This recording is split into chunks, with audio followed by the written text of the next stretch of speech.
Invincible Divine Sword Kabanata 38. Sinubukan ni Manfang na alalahanin at umiling, sinabing, maliban sa Sky Demon Clan, ang ibang mga angkan ay malamang nawala nito. Pagkatapos ay sinabi niya, ang Elf Clan ay may isang piraso noon, ngunit ang piraso na iyon ay nagamit na ng sinaunang ninuno ng Elf Clan. Sumimangot siyang Xiaotian. Biglang naalala ni Manfang ang isang lugar at sumigaw, may isang lugar kung saan maaaring mayroong likas na banal na bakal. Saan? Nag-aalalang tanong niyang Xiaotian. Ang walang hanggang makalangit na libingan. Sabi ni Manfang. Ang Eternal Heavenly Tomb. Tanong niyang Xiaotian. Ang Eternal Heavenly Tomb ay nasa Eternal Burial Ground, ngunit ang Eternal Heavenly Tomb ay bubuksan lamang sa ika-15 ng Hulyo. Sinabi ni Manfang, kung gusto mong pumasok sa Eternal Heavenly Tomb, kailangan mong maghintay hanggang ika-15 ng Hulyo. Ika-15 ng Hulyo. Natigilan siyang Xiaotian. Oo, pagdating ng July 15, automatikong magbubukas ang Eternal Heavenly Tomb. Sinabi ni Manfang na may seryosong mukha, ngunit ang ika-15 ng Hulyo ay kung kailan ang Yin Ghost Aura ang pinakamabigat, at ang Eternal Heavenly Tomb ay isa ring lugar kung saan nagtitipon ang mga multo at masasamang espiritu, na lubhang mapanganib. Tumango siyang Xiaotian. Dahil maaaring may likas na Divine Iron sa Eternal Heaven Tomb, kailangan niyang pumasok at alamin kahit gaano pa ito kadelikado. Sa gabi, kinuha niyang Xiaotian ang Kangshen Sword at ang likas na banal na bakal sa palasyo na inayos ng mga dwarf, at pagkatapos ay kinokontrol ang banal na apoy upang ayusin ang Kangshen Sword. Habang ang likas na banal na bakal ay natunaw sa Kangshen Sword, ang mga bitik sa espada ay naging mas maliit.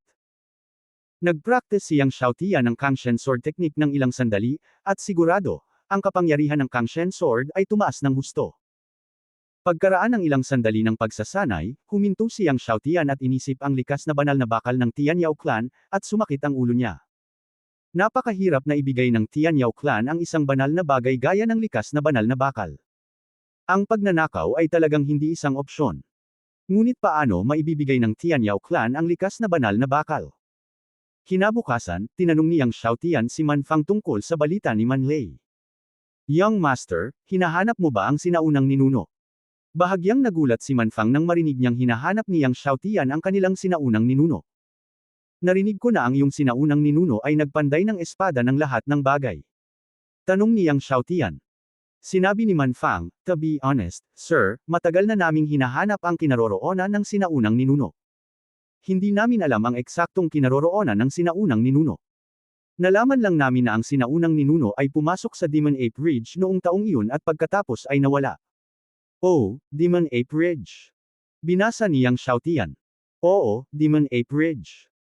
Sinabi ni Manfang, ang Demon Ape Ridge ay malapit sa hangganan ng Red Fire Ancient Country at malayo dito. Sinasabi ng alamat na pinipigilan ng Demon Ape Ridge ang isang napakalakas na demonyong unggoy, kaya ang pangalan. Diyos ba ang demonyong unggoy na iyon? Tanong niyang Xiaotian na may iniisip. Tumango si Manfang at nagsabi, oo, at ito ay lubhang makapangyarihan. Sinasabi na ito ay pinigilan ng Tianlong Sword God noon.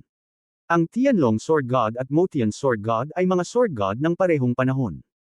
Sa kontinente ng Kangshen, pantay na sikat ang dalawa. Kahit na ang Tianlong Sword God ay maaari lamang sugpuin ng demonyong unggoy na ito at hindi ito mapatay. Akalain mo ang lakas ng demonyong unggoy na ito. Nagtanong pa siyang Xiaotian tungkol sa sitwasyon ng Demon Ape Ridge, Ancient Red Fire Country at Hundred Races Empire, at unti-unting nagkaroon ng mas malinaw na pag-unawa sa sitwasyon ng bawat tribo sa Hundred Races Empire. Noong unang panahon, ang mga duwende ang pinakamalakas na tribo sa Hundred Races Empire, ngunit sa pagkamatay ng ninuno ng mga duwende, unti-unting hamina ang lakas ng mga duwende.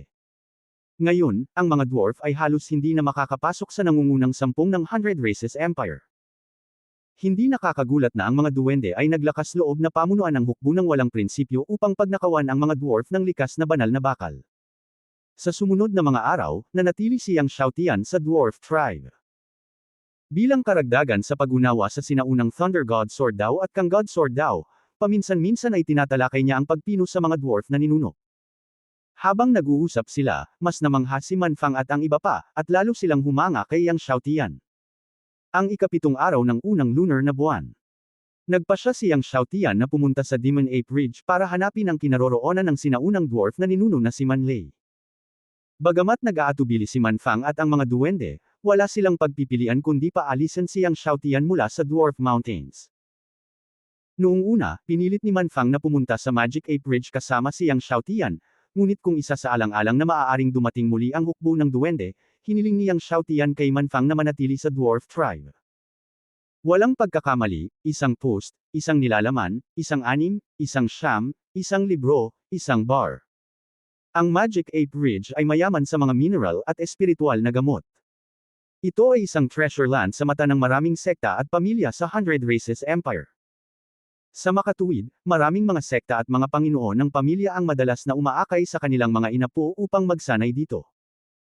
Una, mapapabuti nito ang praktikal na karanasan ng mga inapo ng pamilya, at pangalawa, makakahanap ito ng mga mineral at espiritual na gamot upang balikan at pinuhin ang mga armas at gamot. Bagamat ang Magic Ape Ridge ay wala sa teritoryo ng Red Fire Country, natural na gustong sakupin ng Red Fire Country ang isang treasure land tulad ng Magic Ape Ridge, kaya ang Red Fire Country ay nagpapadala ng mga tropa sa garrison sa Magic Ape Ridge. Sa pamamagitan lamang ng pahintulot ng Red Fire Country maaari kang makapasok sa Magic Ape Ridge. Madaling araw pa lang, at maraming maliliit na pamilya at mga independenteng master ang nagtipon sa paligid ng Demon Ape Ridge. Kahit na ang mga maliliit na pamilya at mga independenteng master na ito ay hindi makapasok sa Demon Ape Ridge, ang mga mineral at espiritual na gamot sa paligid ng Demon Ape Ridge ay maganda rin, at isa rin itong magandang lugar para sa pagsasanay. Nandito na ang War King family. Biglang bumulalas ang isang independenteng master. Sa malayong kalangitan, isang malaking kalisya na gawa sa banal na ginto ang lumilipad sa himpapawid sa napakabilis na bilis. Nakaupo sa karwahe ang isang binata na nakasuot ng koro ng kulay ube na ginto at isang matandang espada sa kanyang baywang. Ang driver ay isang matibay at may isang mata na matanda. Anak ito ng War King. Matanda ang isang mata. Nang makita ang taong paparating, nagkagulo ang lahat. Ang pamilya ng War King ay talagang isa sa pinakamalakas na pamilya sa Red Fire Ancient Country, at lubos na pinahahalagahan ng His Majesty of the Red Fire Ancient Country. Ang anak ng War King ay isa sa ilang mga henyo sa espada sa kabataang henerasyon ng Red Fire Ancient Country. Holy Fire Sect. Sa sandaling ito, mula sa ibang direksyon, dumating ang isang pangkat ng malalakas na lalaki na nakasakay sa mga kabayong lumilipad. Walang masyadong malalakas na lalaki sa team na ito, 10 lang sila, pero bawat isa sa kanila ay may malakas na aura, na ikinagulat ng lahat. Ang Holy Fire Sect ay ang pinakamalaking sekta sa sinaunang bansa ng Chuo. Hindi inaasahan ng lahat na kahit ang Holy Fire Sect ay darating ngayon, at ang dumating ay ang Holy Son of the Holy Fire Sect. Ang lumilipad na kabayong nakasakay sa banal na apoy ay napakalakas. Nang dumating ang tagapagturo ng banal na apoy, ang itim na gas ay gamulong sa kalangitan, at nakita ko ang isang grupo ng mga taong nakaitim na nakasuot ng itim na damit na nasira. Black Yun Shan. Nang makita ang pagdating, nagbago ang mga mukha ng lahat, at maraming mga master ang nagpakita ng takot. Ang Heiyun Mountain ay hindi ang kapangyarihan ng sinaunang pulang apoy, ngunit isang malaking masasamang puwersa sa labas ng sinaunang bansa ng pulang apoy. Madalas silang patuloy na nagsusunog at nagnanakaw sa mga hangganan ng mga nakapaligid na bansa. Ang lakas ng lakas nito ay walang magawa kahit sa mga sinaunang bansa at sa mga nakapaligid na bansa, at sa likod ng bundok Heiun ay ang Sanxi River. Ang Sanxi River, kabilang sa daang katao, ay sapat na para mailagay sa nangungunang 10. Kung lakas ang pag-uusapan, mas malakas ito kaysa sa kasalukuyang mga duwende. May 3 mata na ilog na nakasuporta sa baywang, at ang Heiun Mountain ay lalong walang prinsipyo at mayabang. Ang darating na tao ay si Chen Jianzong, ang young master ng Heiun Mountain. Nakilala ng maraming tao si Chen Jianzong at umatras. Ang ibig sabihin ng Chen Jianzong ay malupit, at kung minsan ang pagpatay sa mga tao ay hindi kailangan ng dahilan. As long as you look at you are not pleased to the eye or when you feel uncomfortable, you can cut you anytime. Pagkatapos ng pagdating ni Chen Jianzong, ang kanyang malamig na mga mata ay sumulyap sa mga tao sa eksena, at lahat ay nagulat. Nang magulat ang lahat, biglang may 2 anino na bumasag sa hangin. Ang 2 anino na ito ay nakasuot ng itim na kamiseta, at ang kanilang manipis na palda ay nagbabadya at nakatutukso. Maizo Princess Lin Mare. Maizo, ang lakas ay pangalawa lamang sa mga duwende at makalangit na halimaw, at sa mga duwende, at sa angkan ng duwende, na pinagsama-samang kilala bilang 3 pangunahing angkan. Si Princess Maizo, Lin Mare, ay si Chu Qiao, isang nakababatang henerasyon ng Best Empire. Siya ay ipinanganak na may banal na buhay at apoy espiritu espada katawan. Hindi siya mas mahina kaysa sa mga duwende. Nang makita na si Lin Mayer ay naririto sa pulang dugo ng sinaunang bansa ng pulang apoy, natakot si Lin Mayer na pamunuan ng mga taong lumapit at magalang na sumamba, nakita ng sinaunang bansa na si Song Hui ang kanyang maharlikang kamahalan.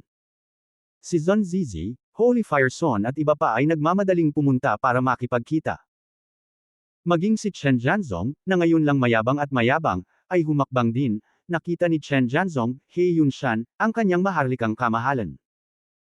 Sinulyapan ni Lin Mayer si Chen Jianzong at ang lahat, hayaang bumangon ang lahat, at pumunta sa Magic Apes, ngunit sa sandaling ito, bigla siyang nakakita ng ilang figure sa di kalayuan na lumilipad. Ang ulo ng binatilyo, na nakasuot ng maputlang asul na brocade, ay nakaakit sa kanyang mga mata. Ang bagets na ito ay may espesyal na puwersa sa kanyang katawan na nagpaparamdam sa kanya ng matinding pressure. Hindi maiwasan ni Lin Mayer na maghinala. Sino ang batang ito? Kaya ba niyang makaramdam ng sobrang stress kapag ipinanganak siyang may sagradong buhay? Nang makitang kakaiba ang hitsura ni Lin Mayer, lahat ay tumingin din sa mga mata ni Lin Mayer. Ang darating na tao ay si Yang Xiaotian. Nakita ni Chen Jianzong si Lin Mayer na nakatitig kay Yang Xiaotian at nakasimangot. Si Prinsesa Maizo, tulad ni Lin Mayer, ay dapat na matalino, maganda, at maganda. Natural, nakita niya si Lin Mayer at isa sa mga hinahangaan ni Lin Mayer. Bagamat alam niyang hindi siya sapat para maging Lin Mayer, nakita niya si Lin Mayer na matamang nakatitig sa isang binatilyo sa sandaling ito. Nakita rin ni Yang Xiaotian sina Lin Mayer, Chen Jianzong at iba pa. Sa isang kisap mata, maraming tao ang dumating sa Demon Ape Ridge. Nang papasok na si Yang Xiaotian sa Demon Ape Ridge, ang pulang dugo ng sinaunang bansa ay huminto sa ilang tao. Nagtanong ang boses na may dugong pula, ilang Bearfire ang naruroon. Bilang karagdagan sa mga Zhangmen at mga alagad ng pamilya na pinapayagang pumasok sa mga Magic Apes, ang iba ay dapat pumasok sa Magic Ape Ridge, at dapat hawakan ang pulang apoy na sagradong pagkakasunod-sunod ng Red Fire. Pulang apoy. Kalmado ang mukha ni Yang Xiaotian, hindi. Sa sandaling narinig ko ang pulang dugo, sinabi ni Shen, kung walang sagradong utos na pulang apoy, hindi ka maaaring pumasok sa Magic Ape Ridge. Pagkatapos ay sinabi niya, umalis. Ibinaling ang kanyang ulo kay Lin Mayer ng may paggalang, His Royal Highness, please. Kung kailangan kong pumasok. Walang pakialam na sabi ni Yang Xiaotian. Ang pulang dugo ay biglang nanlamig, at nanunuya, anak, maglakas loob kang sumulong at subukan pa. Ang lahat ng mga tropang nakatalaga noong sinaunang panahon ng pulang apoy ay lumubog. Bagamat walang gaanong tropa sa Demon Ape Ridge sa sinaunang bansa, mayroon lamang 1,000 tao, ngunit ang bawat tao ay master ng isang bloke, at maraming mga mamamana ng mga mamamana ang naglalayon kay Yang Xiaotian ng ilang tao. Ang mga busog at palaso na ito ay pinahiran ng lason. Walang pagkakamali, isa, 619,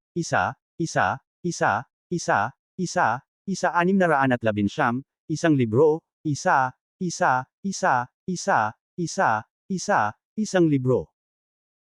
Nakita ni Chen Jianzong na hinarang sila ni Yang Xiaotian para pumunta, puno ng masasamang espiritu, at uminom, anak, walang sagradong utos na pulang apoy, at hindi ito mabilis. Huwag mong pigilan ang kanyang kamahalan. Gayunpaman, sa sandaling siya ay nahulog, biglang, nang ang figure ay kumikislap, si Chen Jianzong ay nakaramdam lamang ng sakit sa kanyang lalamunan, at itinaas ng leeg ni Yang Xiaotian mula sa lupa. Nakita ng lahat na hinahawakan ni Yang Xiaotian ang leeg ni Chen Jianzong at itinaas ito mula sa lupa. Maging ang pulang dugo ay naghihintay, at ang hari ng digmaan na si Shizi ay nagulat. Sino si Chen Jianzong? Yan ang Young Master ng Heiyun Mountain. Hindi kalabisan na sabihin na ang pagkakakilanlan ni Chen Jianzong ay maihahambing sa Prince Red Fire. Ang teenager na ito ay naglakas loob na kurutin ang leeg ni Chen Jianzong at buhatin ito mula sa lupa. Hindi inaasahan ni Chen Jianzong na ang binatilyo sa kanyang harapan ay nang ahas na barilin ang kanyang sarili. Galit, biglang sinuntok si Yang Xiaotian, anak, hinahanap mo ang kamatayan. Sinuntok niya ang dibdib ni Yang Xiaotian. Nang ang kanyang kamao ay binomba sa dibdib ni Yang Xiaotian, ang kanyang mukha ay nagbago, dahil ang kanyang suntok ay tila sa kakilakilabot na Diyos na bakal na pader. Aba! Ang tunog ng dinurog ng buto ay tunog. Napasigaw si Chen Jianzong, at nakitang 5 daliri ang kanyang kanang kamao, ngunit nabasag siya. Si Yang Xiaotian ay nagsasanay araw-araw ng dragon art sa mga taong ito, anuman ang hangin o ulan. Ang kanyang katawan ng isang dragon emperor ay may nakakatakot na depensa. Hindi pa banggitin si Chen Jianzong, isang martial master, kahit na ang isang mas makapangyarihang martial emperor ay hindi maaaring saktan si Yang Xiaotian. Young Master.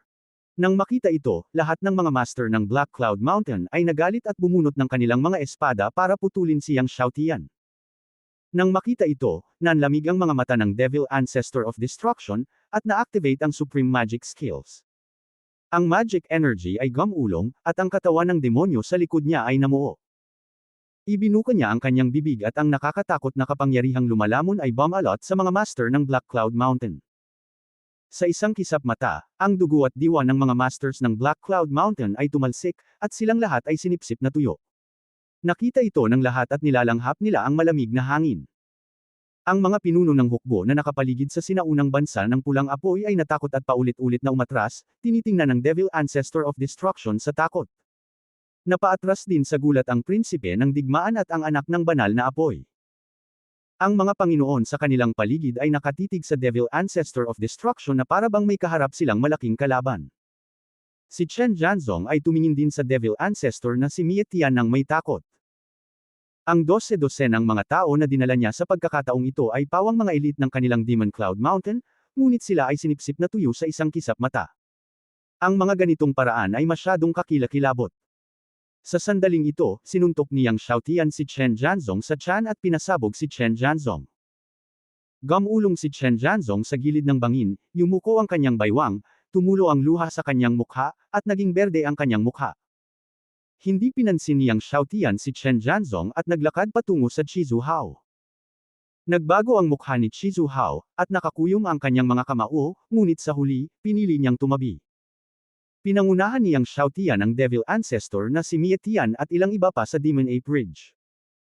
Ang mga figure ng ilang tao ay mabilis na nawala sa paningin ng lahat. Nang makitang nawala si Yang Xiaotian at ang iba pa, ang mga casual na magsasaka at mga Panginoon ng maliliit na pamilya ay nagkagulo. Sino ang taong ito? How dare he kill so many masters of Black Cloud Mountain? Sa likod ng Black Cloud Mountain ay ang Three-Eyed River Clan. This is just outrageous. Siya ay pumasok sa Demon Ape Ridge nang walang Red Fire Holy Order. Ito ay isang bukas na provocation sa Red Fire Ancient Country. Maghintay lang at tingnan. Tiyak na magpapadala ang Red Fire Ancient Country ng mga master at tropa na darating. Mahigit isang dekada na ang nakalipas, isang master din ang nakapasok sa Demon Ape Ridge na umaasa sa kanyang lakas.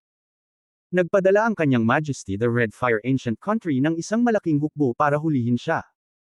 Kalaunan, ang master ay nakulong sa Black Prison of the Red Fire Ancient Country.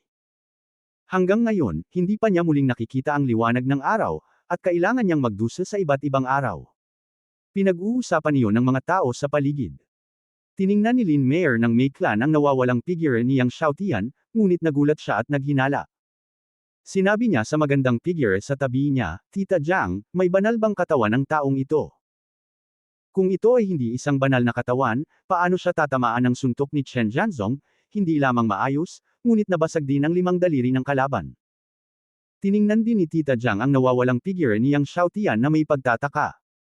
Siya ay nag-isip at sinabi, ito ay dapat na isang uri ng banal na katawan. Hindi siya masyadong sigurado. Masasabi mo ba kung gaano kalakas ang demonyong master na iyon?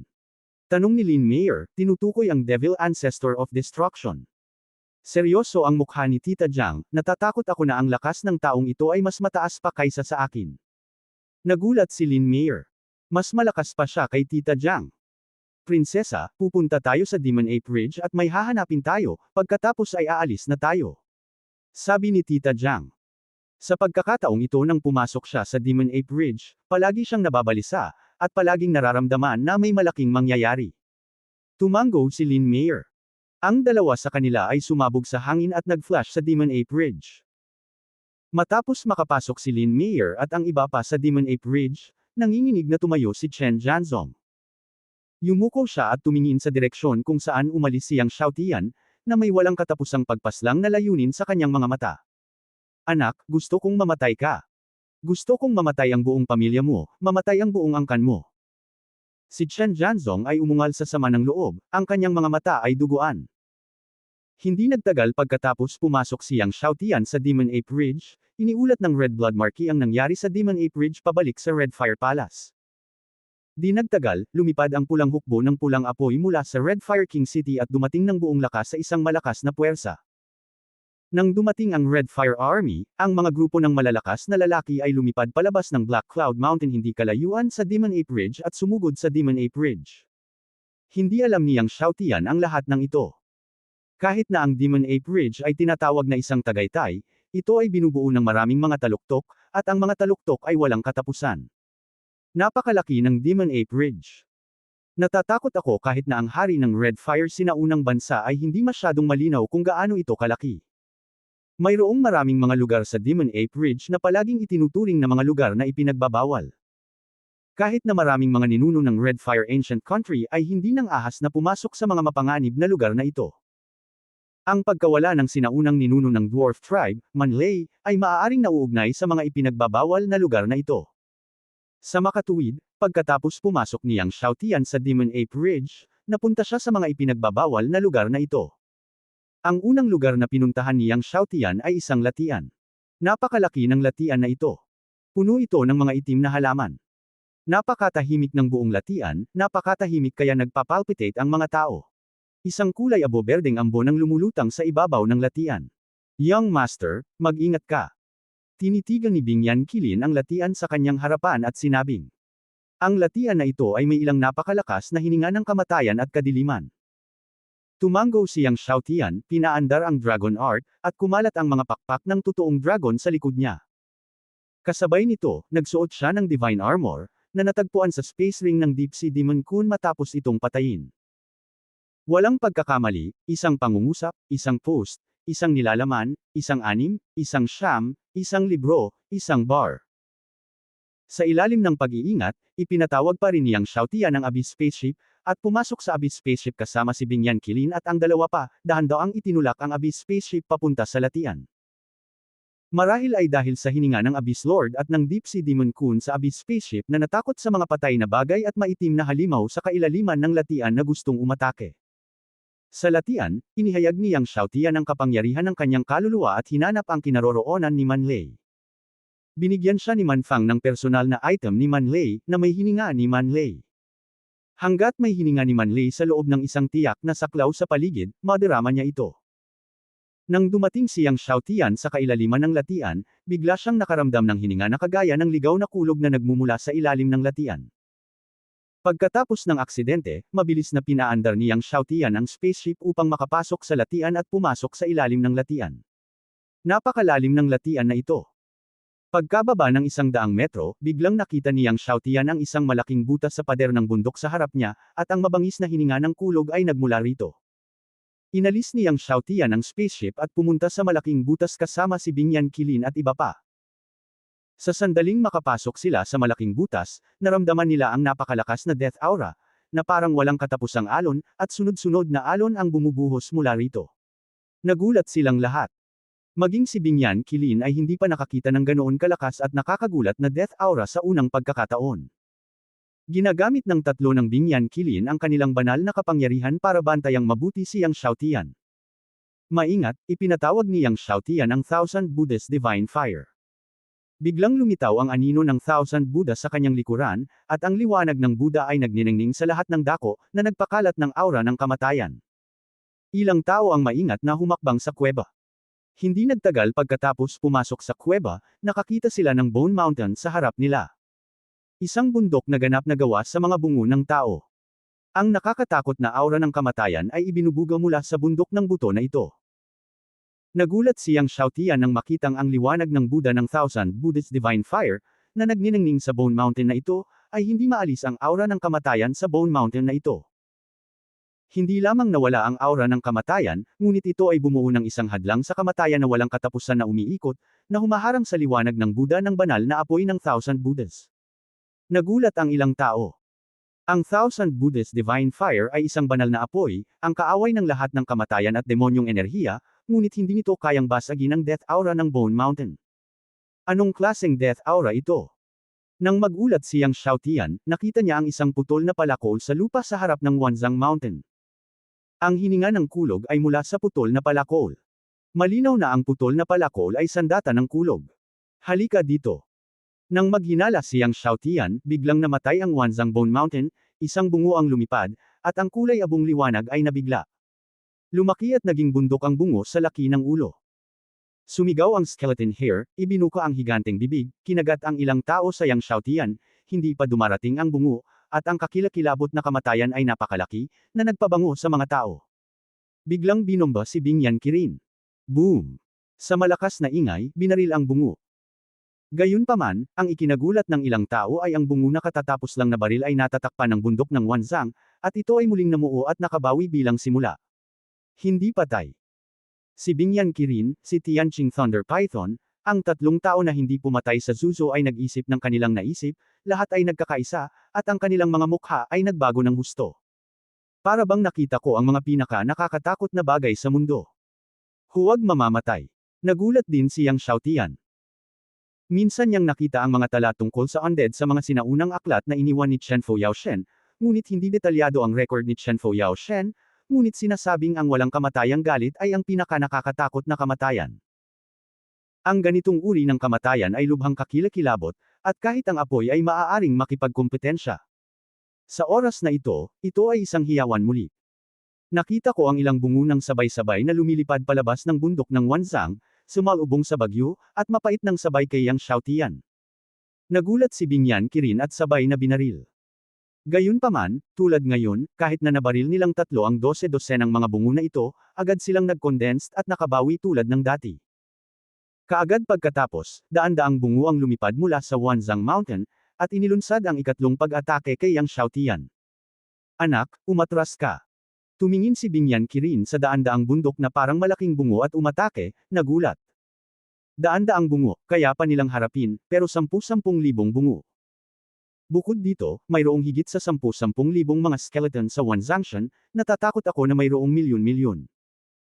Kung ang milyon-milyong bungo ay sabay-sabay na binomba, pabayaan ang tatlong tao ng Bingyan Qirin, ang invincibility ni Jianzu Ji ay natakot na hindi sila makalaban. Umalis. Alam ni Yang Xiaotian na hindi siya maaaring manatili dito ng mahabang panahon, at kaagad na sinabi, kasabay nito, lubos niyang sinusuportahan ang kapangyarihan ni Chen Buddha. Biglang sumikat ang liwanag ng Buddha, at ang apoy ng Buddha ay parang dagat. Ang daan-daang pag-atake ng bungo ay bumagal ng dahan-dahan. Sinamantala ng ilang Yang Xiaotian ang pagkakataon na umalis sa kuweba. Ang nagpakawala sa ilang tao ay nang lumabas sila sa kuweba, hindi na sila muling inatake ng daan-daang bungo. I-drive ang Abyss spacecraft, at ilang tao ang bumalik sa swamp. Ang hindi patay na galit ay ipinanganak. Tumingin si Tianqing Lei Python sa ilalim ng latian, at nagulat siya. Hindi pa kailanman nakita ni Yang Xiaotian sina Bingyan Qirin at Tianqing Thunder Python na napakadangal. Kung ipinanganak kang walang kamatayan, ang kontinente ng Kangshen ay natatakot na malaki ang pagbabago nito. Nagulat din ang ninuno ng demonyo. Ang mga bungo na iyon ay ngayon lang nagmanipula sa kanila sa likod nila, kaya nagkusa silang salakayin sila. Iniisip ang manipulator sa likod nito, ang pagpatay sa mga Diyos ay nabigla ng malamig na pawis. Hindi patay. Tanong ni Yang Xiaotian kay Bingyan Qirin. Sa oras na iyon, si Lord Kangshen ay may ilang mga kaaway, ang isa ay ang hindi natatalo na Diyos, at ang isa ay ang walang kamatayang Diyos. Huminga ng malalim si Bingyan Qirin at sinabing nang banggitin niya ang undefeated God at immortal God, medyo malakas ang boses niya. Roddy. Masasabing magic ang 2 taong ito. Kung ikukumpara sa 2 taong ito, ang mga higanti ng kontinente ng Kangshen ay maliliit na langgam lamang. Nagulat si Yang Xiaotian, Lao Bing, ang ibig mo bang sabihin ay hindi ka mamamatay kung hindi ka mamamatay? Oo. Mabigat na tumanggaw si Bingyan Qirin, iniisip ang lahat ng uri ng terror legend ng undead god, naging iba ang pintig ng kanyang puso. Ang hindi kapani-paniwalang chi ay hindi patay, nakakatakot, mahirap para sa mga nasa hustong gulang ng Kangshen na sirain ang hindi nalalaman sa oras na iyon. Tianqing Lei Python Mouth Dryang, maaari nitong sugpuin ang undead, tanging ang nangungunang 3 Diyos. Ang unang 3 Diyos. At ang Chenfo Fire ay nasa ika-10 lamang. No wonder hindi ko napigilan ngayon lang. Di ba ngayon lang nasa kuweba ang Diyos? Pagkasabi niya nun, nagbago ang mukha niya. Ang di patay na Diyos, nakilala bilang ninuno ng patay na espiritu ng kontinente ng Kangshen, ang gayong pag-iral, ay itinaas ang kanyang mga daliri, ay natatakot na maaari nilang sirain sila ng 100 beses. Imposible. Mabangis na tumugon si Bingyan Kirin at umiling, na itala ng dayan-dayan na pinatay ni Lord Kangxen ang undead. Paano siya nabuhay? Napalunok ang Tianqing Lei Python, kung ang mga Diyos ay buhay pa, ang kontinente ng Kangxen ay natatakot na maging impyerno. Kapag sila ay sinalakay ng isang undead, lahat ay magiging isang patay na espiritu. Lumubog si Yang Xiaotian. Siguro hindi nun death. Nakalimutan mo na ba ang undead evil respect noong 100,000 years ago? Biglang sabi ni Bingyan Kirin. Walang pagkakamali, isa, 619, isang libro, isang libro. Pagdating sa undead evil respect, ang langit ay ang sawa, at ang walang kamatayang ninuno ay gulat din sa kanyang puso, at ang parehong mukha ay nagbabago. Sinabi ni Bingyan Kirin kay Yang Xiaotian, 100,000 taon na ang nakalilipas, ang undead na masamang paninirahan ay tumanggap ng immortal na diyosa ng kamatayan, na nagpasimula ng namumulaklak na dagat ng dugo, at pinatay nito kung gaano karaming mga super sekta. Malakas siya, hinahabol ang walang kamatayang Diyos ng taon. Walang makakapigil sa kanya. Nagulat si Yang Xiaotian, paano mamaya? Mamaya, kinuha ni Lord Kangxiong ang pagbaril ng personal, at pagkatapos ay pinatay ng bayan ang walang kamatayang kasamaan. Sabi ni Bingyan Kirin. Pero sabi niya, tumigil siya. Dahil ang undead god of death at ang undead evil lord ay parehong napatay, ano ang nangyari sa undead death chi na lumitaw sa kuwebo ngayon? Sino ang kumokontrol sa undead death chi? Kinilabutan ang lahat. Punta tayo sa Demon Ape Mountain. Nang walang pag-aalinlangan, pinaandar ni Yang Xiaotian ang sasakyang pangkalawakan patungo sa bundok ng Demon Ape sa kailaliman ng Demon Ape Ridge. Doon, tinatakan ang Demon Ape. Matapos mapasuko ang Demon Ape, kailangan nilang umalis ng mabilis sa Demon Ape Ridge. Palagi niyang nararamdaman na may malaking mangyayari sa Demon Ape Ridge. Habang nagmamadaling si Yang Xiaotian at ang kanyang mga kasamahan patungo sa bundok ng Demon Ape, isang binata ang nakaupong nakakross sa pinakamalalim na bahagi ng 10,000 feet Bone Mountain sa kuweba. Ang binatang ito ay may laman at dugo sa kanyang ibabang bahagi ng katawan tulad ng isang ordinaryong tao, ngunit ang kanyang ulo ay isang bungo. Ang undead death chi ay nakapulupot sa kanyang katawan, naging sunod-sunod na walang kamatayang nilalang, na 100 beses na mas nakakatakot kaysa sa undead death chi na nakita ni Yang Xiaotian at ng kanyang mga kasama. Paulit-ulit na nag-practice ng Immortal Code ang binata. Habang ginagawa niya ang Immortal Code, nagsimulang tumubo ang laman at dugo sa kanyang leeg. Ito ay isang palatandaan na ang Immortal Code ay malapit ng maging perpekto. Kapag naging laman at dugo na rin ang kanyang ulo, nangangahulugan ito na naperpekto na ang Immortal Code. Sa panahong iyon, magiging immortal na siya. Matapos lumaki ng laman at dugo ang kanyang leeg, unti-unti ding lumaki ang kanyang mukha. Sa wakas, ito ang tuktok ng kanyang ulo. Sa wakas, ang huling piraso ng laman at dugo ay tumubo sa tuktok ng kanyang ulo. Iminulat ng binata ang kanyang mga mata, at sumabog ang walang kamatayang aura sa kanyang paligid. Ang kakila-kilabot na kapangyarihan ay sumugod sa langit, ang kuweba ay sumabog, at ang langit at ang lupa ay madilim, na parang ang mundo ay nawasak. Libu-libong Buddha Shenwo ang nasa kamay ng isang teenager, at kayang kontrolin ng teenager ng isang tao ang libu-libong apoy ng Budismo. Ang binata ay nagpakita ng nanginginig na masamang ngiti, kawili-wili at kawili-wili. Nag-iisa. Bata, magkikita pa tayo. Pinagtawanan niya ang kuweba, at gumugulong ang kuweba at mga bato. Sa puntong ito, ang ilang tao na si Yang Xiaotian ay sa wakas ay dumating sa Demon Mountain. Ang Demon Apes Mountain ay isa rin sa pagbabawal sa Magic Apes.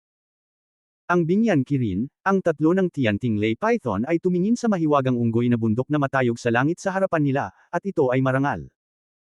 Ang iba ay hindi naramdaman ang marahas na pagpatay sa Demon Ape Mountain, ngunit lahat sila ay naramdaman ito. Ang marahas na pagpatay na ito ay nagmula sa pinakamalalim na lupain sa kabundukan. Anak, ang pinigilan na unggoy na pinigilan sa pinakamalalim na ilalim ng lupa ng mga Magic Apes. Sabi ni Bingyan Kirin kay Yang Xiaotian. May paraan ba para makapasok? Tanong ni Yang Xiaotian. Lumitaw ang mga mata ni Bingyan Kirin na may mabibigat na asol na apoy ng yelo, na dumaraan sa mabibigat na bundok ng Magic Ape Mountain, tinitingnan ang pinakamalalim na bahagi ng Demon Ape Mountain. Hindi nagtagal, binawi niya ang kanyang mga mata at sinabi kay Yang Xiaotian, maaari kang pumasok, ngunit kailangan mong gamitin ito. Ang lakas ng apoy ng anak. Pagkatapos makakuha ng positibong tugon mula kay Bingyan Kirin, sinabi ni Yang Xiaotian, okay, pagkatapos ay papasok na tayo ngayon. Ngayon, hindi siya maaaring mag-antala kahit sandali.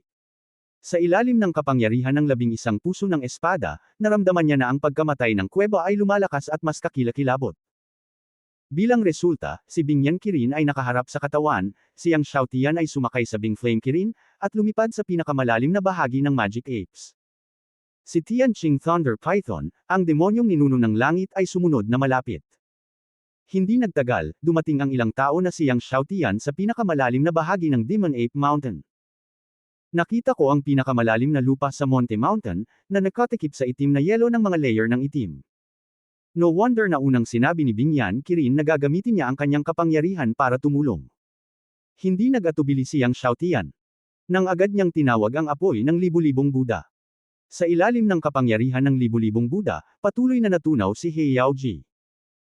Sa huli, siyang Xiaotian ay hindi masyadong mabilis, at maging ang dumadagandong na apoy ay tinawag na magkasama. Nagsimulang magtulungan ang dalawang dakilang Diyos, na tinutunaw ang itim na yelo na hanggang daan-daang talampakan. Nawasak ang mahika ni Nunong Uhaw. Sinundan niya siyang Xiaotian ng mahabang panahon, at sa unang pagkakataon, nakita niyang kinokontrol niyang Xiaotian ang dalawang malalaking apoy. Matapos matuno ang yelo ni He Yao, nabuksan ang apoy ng yelo sa buong katawan ni Kirin at asol na apoy, nabasag ang lupa, at kasama niyang Xiaotian, patuloy siyang bumaba sa lupa. Ang ilalim ng Magic Ape Mountain ay isang malamig na ugat. Sa ilalim ng buong taon, ang mga bundok ay naging lahat ng yelo na lupa, na napakahirap. Kahit na bumukas ang apoy ng yelo na Kirin Ice Blue na apoy, mahirap basagin ang mga yelong ito. Sa kabutihang palad, ang dalawang malalaking apoy niyang Xiaotian. Gayunpaman, pagkatapos na dumating ang libu-libong talampakan, ang lupa ng yelo ay pahirap ng patigas, at maraming tao ang naharang. Pagkatapos ng isang oras ng pagsusumikap, maraming tao ang bumagsak sa lupa. Ang ilalim ng Magic Ape Mountain ay isang napakalaking espasyo. Isang walang laman. Sa gitna ng patag na lupa, mayroong isang malaking itim na buhok na magic unggoy na nakatayo na may malaking buong katawan. Gumugulong ang buong katawan ng Magic Ape. Ang mga braso nito, ang magkabilang kamay, ay nakakandado ng kadena ng libu-libong taon. Sa paligid ng mga Magic Apes, mayroong 4,000 taong gulang na higanteng mga haligi, at ang bakal na kadena ay konektado sa 4,000 bang higanteng mga haligi. Ang higanteng haligi ay tila pinalawak mula sa kailaliman ng lupa, at ito ay isinama sa buong bundok.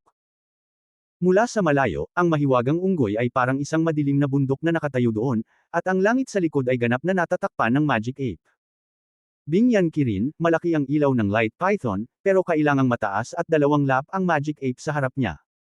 Ilang tao ang dumating sa pagdating niyang Xiaotian, at ang Magic Ape ang nagmulat sa kanyang mga mata. Biglang, ang ningning ay pumatay na parang tsunami kay Yang Xiaotian. Nagulat siyang Xiaotian, napakaganda ng kahulugan ng Magic Ape na ito. Ang kahulugan ng pagpatay na ito lamang ay natatakot na maraming mga kaharian ng imperial ang hindi makayanan ito. Dugo pula ang mga mata ng Magic Ape at nakatitig kay Yang Xiaotian. Ilang araw na ang nakalipas, ang pagkamatay ng ninuno ng demonyo ay bumagsak sa kaharian ng mga Diyos, ngunit sa sandaling ito, siya ay tinitigan ng mga mata ng Magic Ape, at ang kanyang puso ay mabalahibo pa rin. Lumipad ang ilang tao na siyang Xiaotian patungo sa Magic Ape. Nang makita ito, dahan-daang tumayo ang mga Magic Apes mula sa lupa. Nang ito ay tumayo, ito ay parang isang bundok na binombo sa lupa, at ang lupa ay yumanig, na parang isang malakas na lindol ang naganap. Sa pagtingin sa mga Magic Apes na tumayo, siyang Xiaotian ay nagulat. Ang mga Magic Apes na tumayo ay higit sa 2 beses na mas mataas kaysa ngayon. Gayunpaman, ang mga paa ng Magic Ape ay nakalock, at ang saklaw ng aktibidad ay maaari lamang sa paligid ng Halijing bato. Beast God, Bingyan Kirin. Tianqing Thunder Python. Tinitigan nito ang Bing Fan Kirin sa ilalim ni Yang Xiaowei at ang Tianqing Thunder Python sa likod niya. Sinakop pa ng isang binatilyo ang 2 Diyos ng hayop, na ikinagulat ng mga Magic Apes. Walang pagkakamali, 619, isang libro, isang libro. Fangzin Demon Ape. Nakilala rin ni Bingyan Kirin ang katawan ng Magic Ape sa kanyang harapan. Ang Tongzin Demon Apes, tulad ng Tianqing Thunder Python bago ang ebolusyon, ay ang lahat ng mga hari ng mga Diyos at hayop.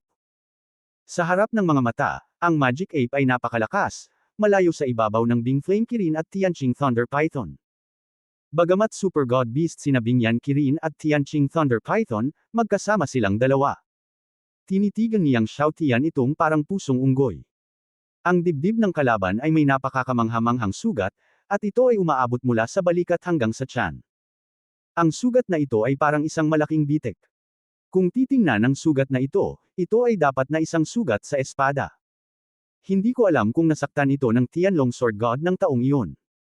Anong nangyari sa lugar dito? Sabi ng Magic Ape, dumadagandong ang boses niya, at magulo ang espasyo. Sinabi niyang Xiaotian, Senyor, gusto mo bang umalis dito? Maaari kitang hayaang umalis dito. Sandaling natigilan ng demonyong unggoy nang marinig niya ito, at saka tumawa ng malakas. Ang kalawakan ay nanginginig, at ang nakakatakot na enerhiya ng demonyo ay gumugulong, at ang buong Demon Ape Mountain ay puno ng mga bato. Little guy, pwede mo ba akong iwan dito? Tumawa ito, kahit ako ay hindi maalis ang cave ng bakal na ito, may paraan ka ba para mabuksan ang cave ng bakal na ito? Alam mo ba kung saan gawa ang cave ng bakal na ito? Itim na kristal na malamig na bakal. Sabi niyang Xiaotian. Ang itim na kristal na malamig na bakal ay ang pinakamatigas na uri ng bakal na bato sa mundo. Tumigil sa pagtawa ang demonyong unggoy at tinitigan siyang Xiaotian, dahil alam mong ito ay itim na kristal na malamig na bakal, dapat mong malaman na ito ay isa sa pinakamahirap na uri ng bakal na bato sa mundo. Hindi nagsalita siyang Xiaotian, ngunit naglabas ng espada. Nang makita ang espada sa kamay niyang Xiaotian, nagulat ang demonyong unggoy, Sword of Kang Shen. Tama, ang kinuha niyang Xiaotian ay ang espada ni Kang Shen. Bagamat hindi pa ganap na naaayos ang espada ni Kang Shen, wala pa ring problema na putulin itong itim na kristal na malamig na bakal. Nakuha mo talaga ang mana ng Panginoon ng Kang Shen. Ang demonyong unggoy ay tumingin kay Yang Xiaotian, ang kanyang mga mata ay puno ng pagkabigla. Pagkatapos ng 1,000,000 taon, ipinanganak ang espada ng Kang Shen. At ito ay nasa kamay ng isang tao. Paanong hindi ito magugulat? Maaari kitang pabayaan na umalis sa lugar na ito at bigyan ka ng kalayaan, ngunit kailangan mong maging bundok. Hindi nag-aksaya siyang Xiaotian ng anumang salita at ipinaliwanag ang kanyang layunin. Ngayon, kailangan niya ng mga subordinate sa kaharian ng mga Diyos. Natigilan ang Magic Ape. Tinitigan nito siyang Xiaotian at tinitigan ang espada niyang Xiaotian sa kanyang kamay.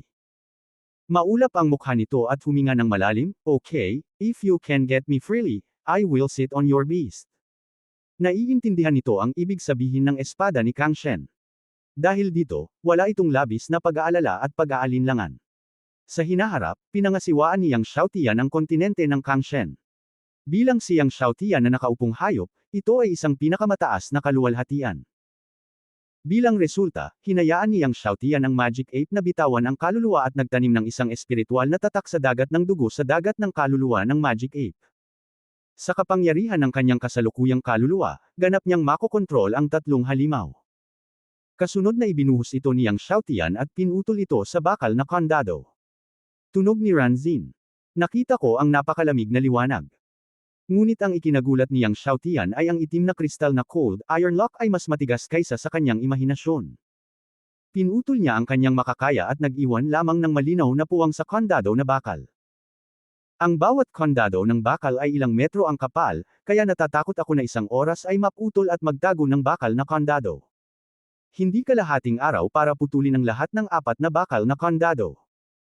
Sumimangot siyang Xiaotian, at kinuha niya ang Tungtian Divine Sword.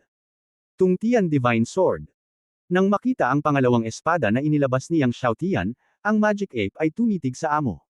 Nanay. Ito pala ay ang Tungtian Divine Sword ng Diyos ng Hongfeng. Ang master na nakakakilala lang sa Panginoon, ang magiging kinabukasan ng mundo ng martial arts. Iba ang paghinga nito.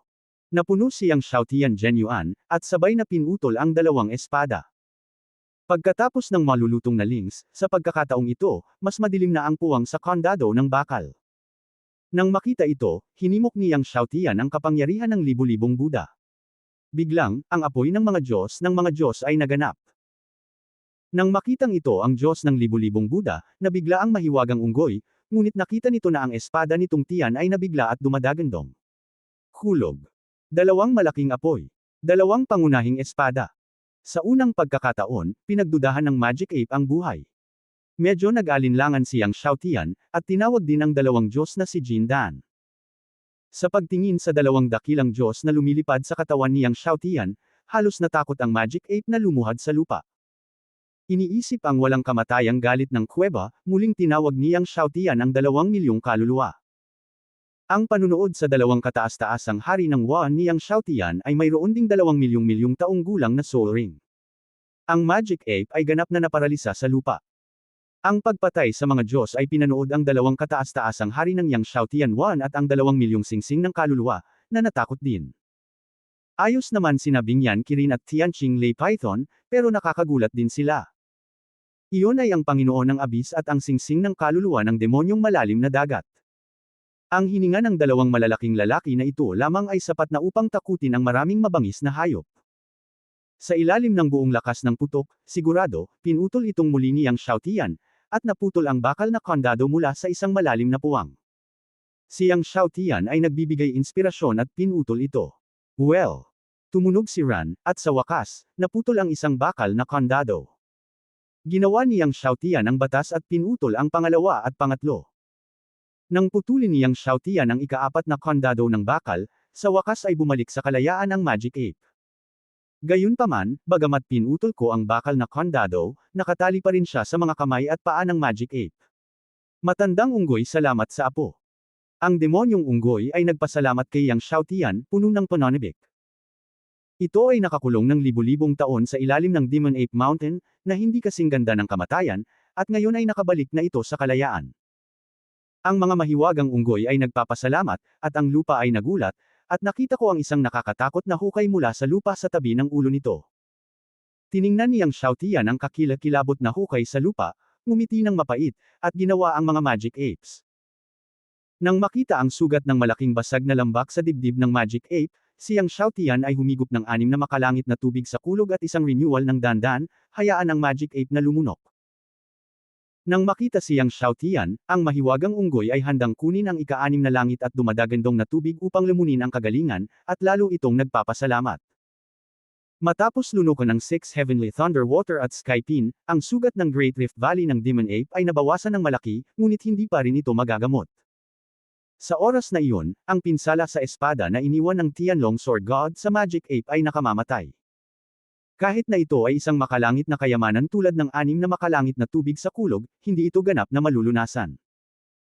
Alam ni Yang Xiaotian na hindi ito nagmamadali, at agad na kinuha ang Bingyan Kirin upang umalis sa espasyo sa ilalim ng Magic Ape Mountain. Mula sa bundok ng Demon Ape, ang Magic Apes ay tumingin sa mga bundok sa harap nila at tumingin sa ilog sa harap nila. Pakiramdam nilang lahat ay napakaganda. Sa oras na ito, binago niya ang kanyang pang-adultong hugis, na mas mataas kaysa sa Ice Flame Unicorn, at ang Changkangalei Python ay mas matangkad pa. Ito ay halos 3 metro. Nakatayo sa likod ni Yang Xiaotian, isa lang siyang higanti. At ang mas bihira, hindi lang ang dibdib niya ang natatakpan ng itim na buhok, kundi ang katawan niya ay natatakpan ng itim na buhok. Ang hitsura na ito lamang ang nagparamdam sa mga tao na mabalahibo. Nang aalis na si Yang Xiaotian, biglang nagkaroon ng malakas na ingay. Ang bundok Demon Ape ay umuuga ng husto. Walang pagkakamali, isa, 619, isang libro, isang libro. Hindi lamang ang Magic Ape Mountain ay malakas na nanginginig, ngunit ang buong Magic Ape Ridge ay malakas na nanginginig. Isang kakilakilabot na puwersa ang bumalot sa buong Magic Ape Ridge. Para bang may isang nakakakilabot na gumising. Anong nangyayari? Nagulat ang lahat ng mga master na pumasok sa Magic Ape Ridge. Pagkatapos ay nakita ng lahat na ang kakilakilabot na kamatayan ay tumaas na parang malalaking alon, at tinakpan pa nila ang lahat ng mga taluktok, ang kapangyarihan ng kamatayan, at ginulong ang mundo. Huwag mamamatay. Malaki ang pagbabago sa mukha ni Yang Xiaotian. Pati ang Magic Ape ay nabigla. Huwag mamatay, wala na ang anak. Ang tunog ng Tianqing Lei Python ay maikli. Ipinatawag ni Yang Xiaotian ang Abyss Spaceship ng walang pag-aalinlangan, pinalayas ang sasakyang pangkalawakan sa himpapawid, at nagmamadaling lumabas ng Demon Ape Ridge kasama ang ilang tao. Sa sandaling ito, ang napakalaking enerhiya ng kamatayan ay parang tsunami sa dulo ng mundo, baliw na umaagos sa bawat sulok ng Demon Ape Ridge. Biglang umalangaw ang isang matinis na sigaw. Tumingin siyang Xiaotian at nakita na ang ilang mga disipulo ng pamilya na hindi makatakas ay agad na nilamon ng walang kamatayang enerhiya ng kamatayan. Ang mga disipulo ng pamilya na nilamon ng walang kamatayang enerhiya ng kamatayan ay nasa matinding sakit, at ang kanilang mga laman at dugo ay nagsimulang kaagnasan, na parabang ang kanilang buong katawan ay binuhusan ng kakilakilabot na sulfuric acid, at ang kanilang buong katawan ay bomb uvula, na lubhang nakakatakot. Sa isang sulok ng Demon Ape Ridge, nakita rin ng Mei Clan Princess na si Lin Mir at Tita Jiang ang napakalaking death energy. Enerhiya ng walang kamatayang kamatayan. Nakilala rin ni Tita Jiang ang enerhiya ng kamatayan sa kanyang harapan. Kahit na nakabelo siya ay kitang-kita niya sa mukha niya ang takot. Prinsesa, bilisan mo. Napasigaw siya sa gulat, at kukunin na sana si Lin Mir para makatakas, ngunit huli na sila. Nakita nila na ang walang kamatayang enerhiya ng kamatayan ay bumubuhos na mula sa lahat ng direksyon. Ang langit at ang lupa ay napuno ng walang kamatayang enerhiya ng kamatayan. Napasigaw si Tita Jiang sa pagkabigla at galit, at nagsakripisyo ng walang kapantay na espada, nilaslas ang walang kamatayang enerhiya ng kamatayan gamit ang isang espada, at sa wakas ay napunit ang isang bitik na sapat na malaki upang mapaunlakan ang isang tao. Prinsesa, bilisan mo. Pinalabas niya si Lin Mir gamit ang isang palad. Nang lalabas na siya, muling sumara ang siwang.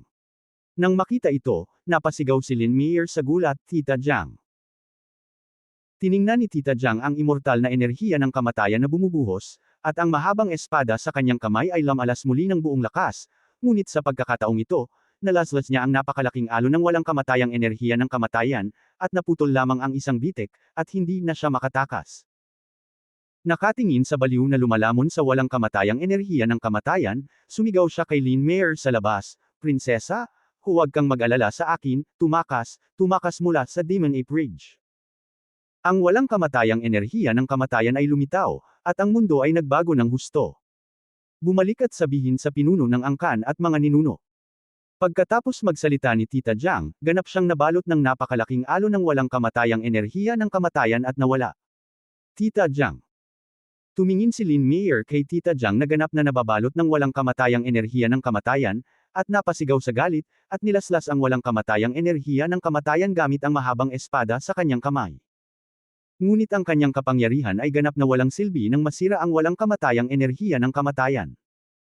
Not to mention paglaslas ng crack, wala man lang manipis na crack. Tita Jiang. Umiyak siya. Sa oras na ito, ang walang kamatayang enerhiya ng kamatayan ay mabilis na sumugod sa kanya.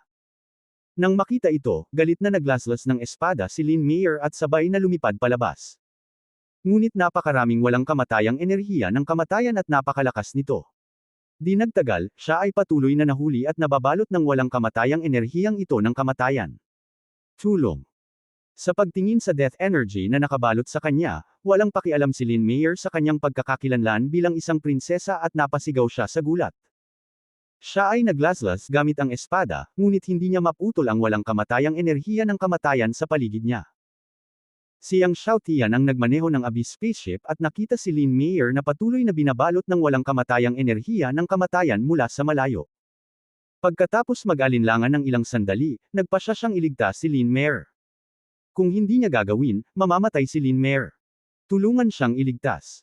Sabi niyang Xiaotian. Agad na napatampol ng palad ang demonyong unggoy. Biglang lumitaw sa kalangitan ang isang higanteng palad na tumatakip sa langit, at ang demonyong enerhiya ng higanteng palad ay gamulong pababa. Ang enerhiya ng kamatayan na patuloy na bumabalot kay Lin Mir ay sinampal at sumabog. Ngayon lang, ang buong lakas na espada ni Tita Jiang ay pumutol lamang, ngunit ngayon ay direktang sinampal ng demonyong unggoy ang enerhiya ng kamatayan gamit ang isang palad, na nagpapakita kung gaano ito kalakas. Napatingin si Lin Mir sa demonyong unggoy, isang higanteng natatakpan ng itim na buhok, sa pagkabigla. Sumakay ka na. Sigaw niyang Xiaotian. Nagising si Lin Mir at lumipad papunta sa spaceship. Siyang Xiaotian ang nagmaneho ng sasakyang pangkalawakan para makalusot sa himpapawid at umalis. Nang makatagpo ng immortal na enerhiya ng kamatayan na nagmamadali patungo sa spaceship sa daan, ang demonyong unggoy ay direktang sinampal ito ng palad. Ito ay simpleng pagpatay sa mga Diyos at pagpapasabog ng enerhiya ng kamatayan. Nang makita ang lakas ng demonyong unggoy, lihim na tumanggo siyang Xiaotian, at sulit ang kanyang pagsisikap na iligtas ang demonyong unggoy. Sa sandaling ito, nakita rin ng Red Fire Army na nagmula sa Red Fire King City, at ng libu-libong malalakas na lalaki na nagmula sa Black Cloud Mountain ang nakakatakot na enerhiya ng kamatayan sa Demon Ape Ridge. Anong klaseng death energy ito? Paano magkakaroon ng nakakatakot na death energy sa Demon Ape Ridge? Ang mukha ng Red Blood Marquis ay nagbago ng husto. Binantayan niya ang Demon Ape Ridge sa loob ng maraming taon, ngunit ito ang unang pagkakataon na nakakita siya ng ganoong nakakatakot na enerhiya ng kamatayan. Ito ay ang walang kamatayang enerhiya ng kamatayan. Ang walang kamatayang enerhiya ng kamatayan ay dumating sa mundo, tumakas. Biglang, sa karamihan ng tao, isang hindi kilalang ninuno ay sumigaw sa takot at baliw na tumakas. Ano, walang kamatayang enerhiya ng kamatayan? Ang Red Blood Marquis at ang Red Fire Army na sumugod sa lahat ay nagbago ang kanilang mga mukha at umatras sa gulat. Umuwi ka dali. Ang master ng Black Cloud Mountain na sumugod ay napasigaw din sa gulat, at pagkatapos ay hinayla si Chen Jianzong para mabilis na umatras at tumakas palabas. Ang mga master ng iba't ibang sekta at paaralan na papasok na sa pagsubok ng Demon Ape Ridge ay natakot at tumakas nang marinig nila na iyon ang walang kamatayang enerhiya ng kamatayan. Sa isang sandali, lahat ng malalakas na lalaki sa labas ng Demon Ape Ridge ay tumakas. At sa Demon Ape Ridge, ang enerhiya ng kamatayan ay lumiligid at bumaha sa lahat ng sulok. Ang sasakyang pangkalawakan niyang Xiaotian ay sumabog sa mabigat na enerhiya ng kamatayan at sa wakas ay lumipad palabas ng Demon Ape Ridge. Bagamat ang walang kamatayang enerhiya ng kamatayan ay hindi nagmamadaling lumabas sa Demon Ape Ridge, siyang Xiaotian ay hindi nang ahas na manatili saglit at pinalayas ang spaceship upang lumipad palabas ng napakabilis. Matapos lumipad palabas ng sinaunang bansa ng Red Fire, huminto siyang Xiaotian. Dumating ang gabi. Sa ligaw na kabundukan at mga tagaytay, siyang Xiaotian at ang iba pa ay nakaupo sa palibot ng apoy sa kampo. Si Lin Meyer, ang anak ng Mei clan, ay nakaupo sa tabi niyang Xiaotian, na may malungkot na mukha, na nagdadalamati pa rin sa pagkamatay ni Tia Jiang. Biglang may dumaong figure, ang devil ancestor na si Mia Tian ang lumabas para magtanong tungkol sa balita. Paano na? Nagmamadaling tanong niyang Xiaotian. Halos lahat ng mga sect disciples na pumasok sa Demon Ape Ridge ay nilamon ng death energy. Ang Devil Ancestor of Destruction ay umiling at nagsabi, ngunit ang kakaiba ay ang walang kamatayang enerhiya ng kamatayan ay hindi nagmamadaling lumabas sa Demon Ape Ridge. Gumaan ang pakiramdam niyang Xiaotian nang marinig niya na ang walang kamatayang enerhiya ng kamatayan ay hindi nagmamadaling lumabas sa Demon Ape Ridge. Gayunpaman, alam niya na sandali na lang bago lumabas ang walang kamatayang enerhiya ng kamatayan mula sa Demon Ape Ridge. Sa pag-aakalang ang walang kamatayang enerhiya ng kamatayan ay tatawid sa kontinente ng Kangshen sa hinaharap, naramdaman niyang Xiaotian ang bigat sa kanyang puso. Ngayon ang mga tao sa Red Fire sinaunang bansa at ang mga nakapaligid na sinaunang bansa ay nataranta, at ang mga tao sa mga hangganan ng lungsod ay lalo pang nataranta, nagsitakas na tumakas, at ito ay naging isang gulo. Sabi ng Devil Ancestor of Destruction, at bigla niyang iniba ang usapan at sinabing, nga pala, Young Master, narinig ko na ang prinsesa ng Heavenly Demon Clan ay naglagay ng ring sa Heavenly Demon City para hamanin ng mga batang talento sa mundo. Walang pagkakamali sa isang kanta, isang post, isang nilalaman, isang libro, isang forum, isang anim, isang siyam. Nagulat siyang Xiaotian, bakit? Sa oras na ito, sinabi ni Lin Meyer, si Tian Wanqing ay masyadong mahilig makipagdigma, madalas na hinahamon ang mga henyo ng iba't ibang lahi, at kalaunan ay nakitang masyadong mahirap na hamanin sila ng isa-isa, kaya nagtayo siya ng isang arena upang hamanin ang mga henyo ng lahat ng lahi sa mundo. Ginawa niya ito ilang taon na ang nakakaraan. Si Tian Wanqing ay ang Prinsesa Tian Yao. Isa rin si Prinsesa Tian Yao sa nangungunang 10 henyo ng 100 Races Empire, at pinuno ng nangungunang 10 henyo ng 100 Races Empire.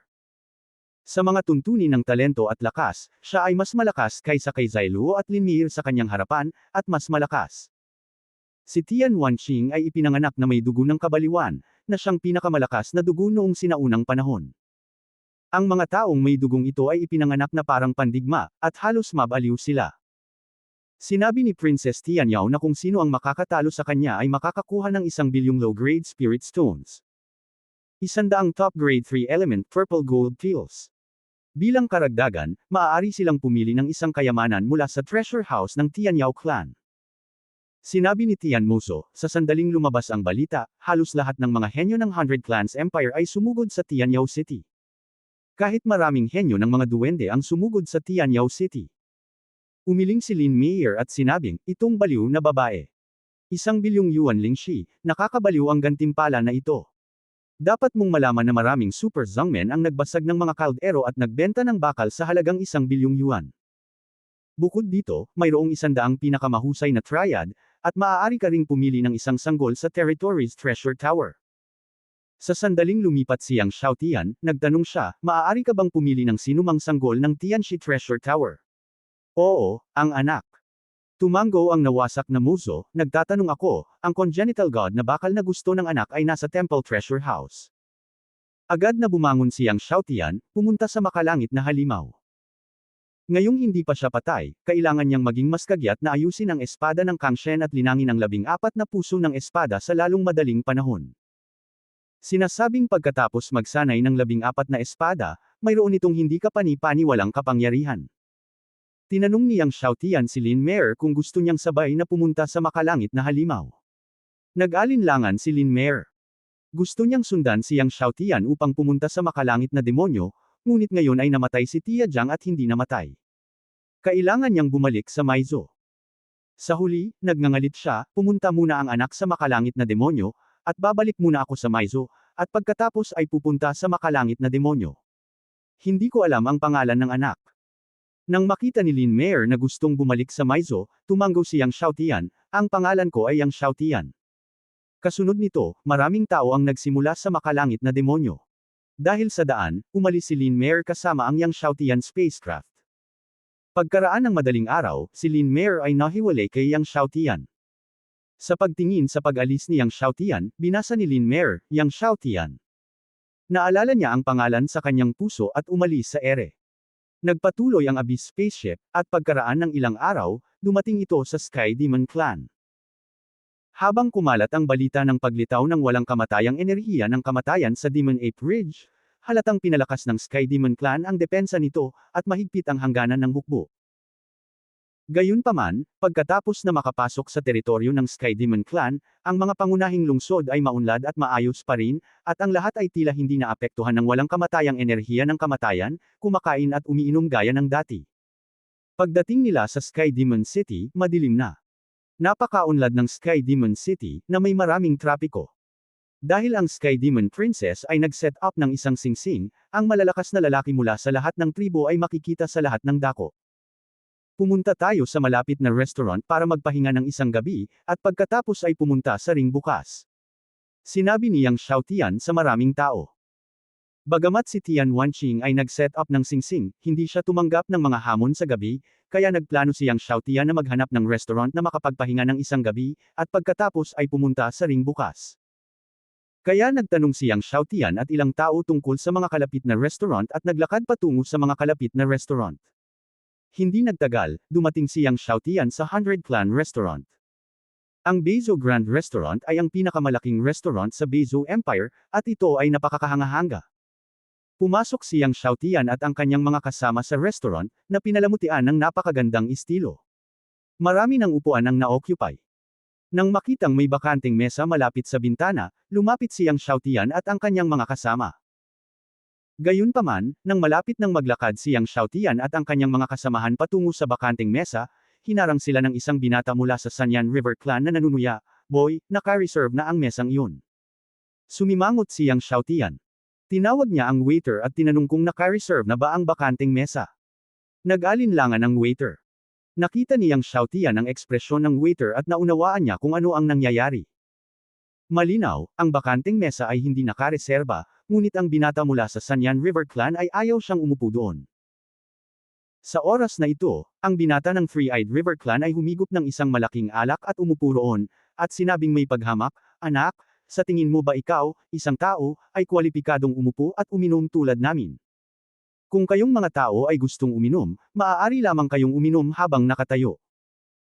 Ang isa pang master ng Three-Eyed River Clan ay tumawa, "Kung ako ang tatanungin mo, ang sangkatauhan ay hindi man lang kwalipikadong uminom habang nakatayo. Maaari lamang silang uminom habang nakahiga sa lupa na parang mga aso." Nagtawanan lahat ang mga master ng Three-Eyed River Clan. Ang mga master ng Sky Demon Clan, ang Elf Clan at maging ang Charm Clan ay tumawa lahat. Itinaas ni Yang Xiaotian ang kanyang paa at sinipa ang binata ng Three-Eyed River Clan. Pagkatapos, sinuntok ni Yang Xiaotian ang tatlo pang master ng Three-Eyed River Clan. Pagkatapos, hinailan ni Yang Xiaotian ang apat na tao pabalik sa kanyang harapan gamit ang isang palad, at muling sinuntok sila. Muling hinailan ni Yang Xiaotian pabalik ang apat na tao at pinasabog silang muli. Paulit-ulit. Natahimik ang buong restaurant. Ang mga master ng Elf, Stone, at Charm tribes ay tumingin kay Yang Xiaotian ng may pagtataka. Kailangan mong malaman na sinasalakay ni Yang Xiaotian si Hifang, ang anak ng dakilang elder ng tribong Three-Eyed River. Si Hifang at ang kanyang apat na kasama ay pinalo ng suntok ni Yang Xiaotian, at sila ay binugbog hanggang mamatay at samuka pa ng apdo. Matapos ang mahigit 10 suntok, sa wakas ay napatumba ni Yang Xiaotian ang apat na tao palabas ng restaurant sa isang suntok. Sinulyapan ni Yang Xiaotian ang mga master ng Sky Demon, Elf, at Charm tribes sa paligid niya, at malamig na sinabi, nakakatuwa ba ito ngayon lang? Nangangahulugan na ang lahi ng tao ay nakahiga sa lupa at umiinom. Si Tian Renye, isang direktang disipulo ng tribong Sky Demon, ay nakita na si Yang Xiaotian, isang sangkatauhan, ay naglakas loob na tanungin siya, at ang kanyang mukha ay lumubog, anak, sino ka sa tingin mo? Ikaw ang magtatanong sa akin. Pagkatapos ay nanunuya siya, ngunit nakakatuwa na ang sangkatauhan ay nakahiga sa lupa at umiinom na parang aso. Sa puntong ito, tumawa siya ng malakas. Sa oras na ito, ang dalawang matandang lalaki ng Emperor Realm sa tabi niya ay tumayo at tinitigan si Yang Xiaotian ng may mabangis na tingin. Kung si Yang Xiaotian ay nang-ahas na kumilos, bibigyan nila si Yang Xiaotian ng isang dumadagandong na suntok. Kumandat si Yang Xiaotian at pumunta sa harap ni Tian Renye.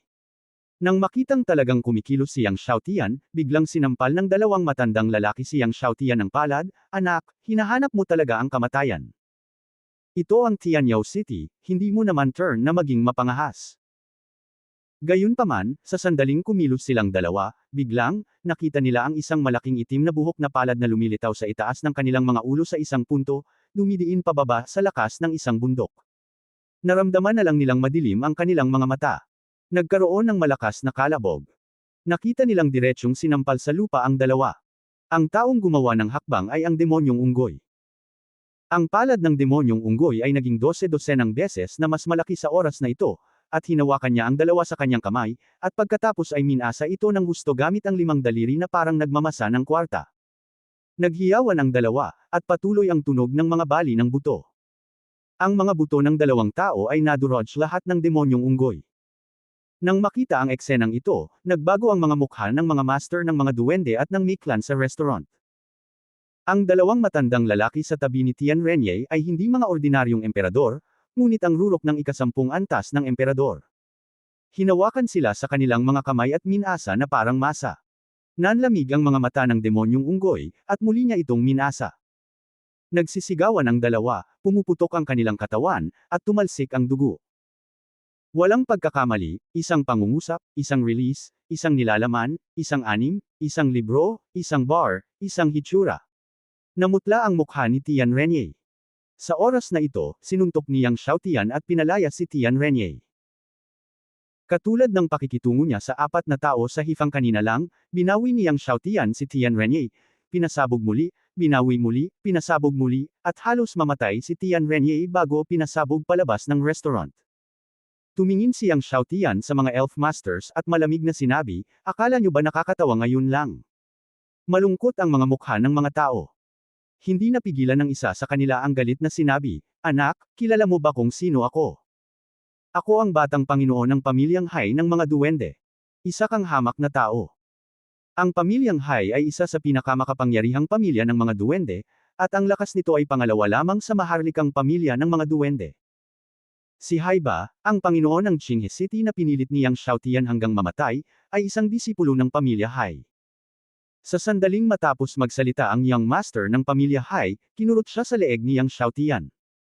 Paulit-ulit siyang sinuntok ni Yang Xiaotian, dahilan para mapasigaw ng malungkot ang Young Master ng pamilya Hai. Ilang Panginoon ng pamilyang Hai ang gustong kumilos, ngunit sinampal din sila ng Devil Ancestor of Destruction. Pinasabog ni Yang Xiaotian ang kalahating patay na Young Master ng pamilya Hai palabas ng restaurant, sinulyapan ang mga master ng Mei Clan at iba pang clans, at sinabi sa malamig na boses, may iba pa bang nakakatuwa? Sa pagkakataong ito, walang nang ahas na magsalita. Hanggang sa umalis siyang Xiaotian at ang Demon Ape pagkatapos kumain at uminom ay nagkagulo ang mga tao sa restaurant. Sino ang taong ito? Naglakas loob siyang salakayin si Tian Renye sa Tianyao City. Si Tian Renye ay anak ng general ng Tianyao clan. Sa pagkakataong ito, ang pinuno ng pamilyang Hai ay tila dumating sa Tianyao City. Hindi lamang ang pinuno ng pamilyang Hai, kundi pati na rin ang reyna ng angkan ng duwende, si Shi Yuandong, ay dumating sa lungsod ng Tianyao. Nabalitaan kung pumunta siya upang talakayin ang usapin ng Demon Ape Ridge kasama ang pinuno ng Tianyao clan. Bilang karagdagan, ang pinuno ng Three-Eyed River Clan ay dumating din upang talakayin ang usapin ng walang kamatayang enerhiya ng kamatayan ng Demon Ape Ridge. Pinag-uusapan ito ng lahat. Lumipas ang isang gabi. Naglakad siyang Xiaotian at ang kanyang mga kaibigan patungo sa ring ng Tianyao Princess na si Tian Wanqing. Sa oras na ito, maliwanag na ang langit. Ang singsing ay napapaligiran ng mga Panginoon ng iba't ibang tribo. Nakita niyang Xiaotian si Tian Wanqing sa ring. Si Tian Wanqing ay higit sa 1.7 metro ang taas, na may magandang mukha at tansong balat. Siya ay maeslan at ligaw.